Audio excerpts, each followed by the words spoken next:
எல்லாருக்கும் hi, welcome to அபியின் உலகம்.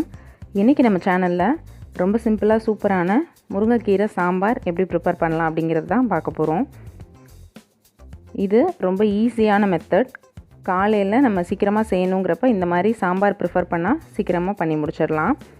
இதுக்கு தேவையான பொருள்கள், இதோட மெஷர்மெண்ட்ஸ் எல்லாமே டிஸ்கிரிப்ஷன் பாக்ஸில் கிளியராக கொடுத்துருக்கேன், செக் பண்ணிக்கோங்க. நான் முருங்கைக்கீரை ஒரு 2 கைப்பிடி அளவுக்கு இன்றைக்கி எடுத்திருக்கேன். இதை நல்லா தண்ணி ஊற்றி அலசி சுத்தம் பண்ணிவிட்டு எடுத்து வச்சுருக்கேன். முருங்கைக்கீரையில் நமக்கு நிறைய ஹெல்த் பெனிஃபிட்ஸ் இருக்குது.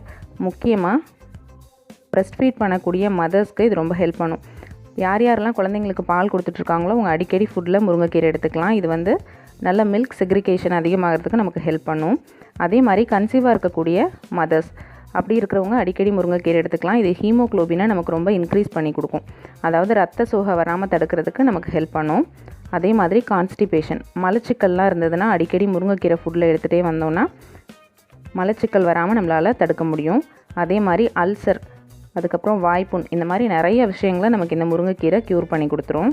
முருங்கைக்கீரையில் iron, calcium, vitamin A, vitamin C, vitamin B complex, potassium, sodium, magnesium, இந்த மாதிரி நிறையா சத்துக்கள் இருக்குது நமக்கு. 2 கைப்பிடி முருங்கைக்கீரைக்கு 2 பச்சை மிளகாய் எடுத்திருக்கேன். ஒரு 15 போல் இருக்கக்கூடிய சின்ன வெங்காயம், அதை 1-2 கட் பண்ணி வச்சுருக்கேன். கண்டிப்பாக சின்ன வெங்காயம் தான் சேர்க்கணும், அப்போ தான் நல்லாயிருக்கும் டேஸ்ட்டு. 2 தக்காளி, அதையும் கட் பண்ணி வச்சுருக்கேன். இந்த சாம்பாருக்கு நம்ம புளி சேர்க்க போகிறது கிடையாது, தக்காளி மாத்திரம்தான். இந்த எல்லா பொருள்கள் கூட நம்ம ஒரு சில பொருள் சேர்த்துட்டு சாம்பார் ப்ரிப்பேர் பண்ணிக்க போகிறோம். துவரம்பருப்பு ஒரு 100 கிராம் போல் எடுத்து நல்லா குக்கரில் 3 விசில் வர விட்டு நல்லா குழைவாக வேக வச்சு எடுத்து வச்சுருக்கேன். நம்ம நார்மலாக சாம்பாருக்கு யூஸ் பண்ணக்கூடிய துவரம்பருப்பு தான் நான் இன்றைக்கி எடுத்திருக்கேன். நீங்கள் உங்களுக்கு வேணும்னா இது கூட கொஞ்சம் போல் பாசிப்பருப்பு கூட சேர்த்து எடுத்துக்கலாம். 2 கைப்பிடி அளவு இருக்கக்கூடிய கீரைக்கு 100 கிராம் துவரம்பருப்பு சரியாக இருக்கும். பருப்பு வேக வைக்கிறப்ப கொஞ்சமாக மஞ்சள் தூள் சேர்த்து நான் வேக வச்சு எடுத்திருக்கேன். இப்போ நம்ம கீரையை வதக்கிக்கிட்டு அந்த பருப்பு கூட சேர்த்துக்க போகிறோம். அதுக்காக ஒரு பேனில் 2 டேபிள் ஸ்பூன் நல்லெண்ணெய் விட்டுக்கிறேன். எண்ணெய் சூடானதுக்கப்புறமா கடுகு, உளுந்து, அடுத்ததாக சீரகம், இது ரெண்டுமே பொரிஞ்சதுக்கப்புறமா பெருங்காயத்தூள். இந்த சாம்பாருக்கு நம்ம கருவேப்பிலை சேர்க்க வேண்டியது கிடையாது. அடுத்ததாக சின்ன வெங்காயம் சேர்த்துட்டு பச்சை மிளகாயும் கூட சேர்த்துக்கலாம். லைட்டாக ஒரு 2 நிமிஷம் இது எல்லாமே வதங்கட்டும். வதங்கினதுக்கப்புறம் நம்ம தக்காளியாக ஆட் பண்ணிக்கலாம். இது ரொம்ப சிம்பிள் தான். நம்ம ஜஸ்ட் கீரையை வதக்கிக்கிட்டு வேக வச்ச பருப்பு கூட சேர்த்து சாம்பார் செய்கிறோம், அவ்வளோதான். ரொம்ப ஈஸியான மெத்தட். இப்போ தக்காளி வதங்கிறதுக்கு தேவையான கல்லுப்பு சேர்த்துக்கலாம்.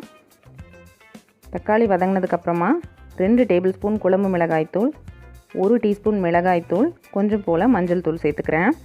இந்த குழம்பு மிளகாய்த்தூளோட ப்ரிப்பரேஷன் நம்ம சேனலில் போட்டிருக்கோம்.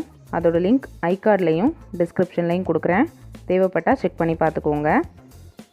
இந்த பொடியெல்லாம் பச்சை வாசனை போகிற வரை ஒரு 2 நிமிஷம் வதக்கிக்கலாம். பாருங்கள், எல்லாமே நல்லா வதங்கி எண்ணெயெல்லாம் பிரிஞ்சு வர ஆரம்பிச்சிருக்கு. இந்த டைமில் நம்ம கீரையை சேர்த்துக்கலாம். கீரையும் சேர்த்துட்டு ஒரு 3-5 நிமிஷம் இதை நல்லா வதக்கிக்கலாம். கீரை நல்லா சுருங்கி அளவில் பாதியாக குறைஞ்சி வரும், அது வரை வதக்கிக்கணும். அப்போ தான் சாம்பார் நல்லா மணமாக டேஸ்டியாக இருக்கும். பாருங்கள், நல்லா வதங்கியாச்சு கீரை கூட. இப்போ இந்த வதங்கியிருக்க கீரையை நம்ம வேக வச்சுருக்க பருப்பு கூட அப்படியே சேர்த்துக்க போகிறோம். பொதுவாக முருங்கைக்கீரையை வச்சு நிறைய பழமொழி சொல்லுவாங்க.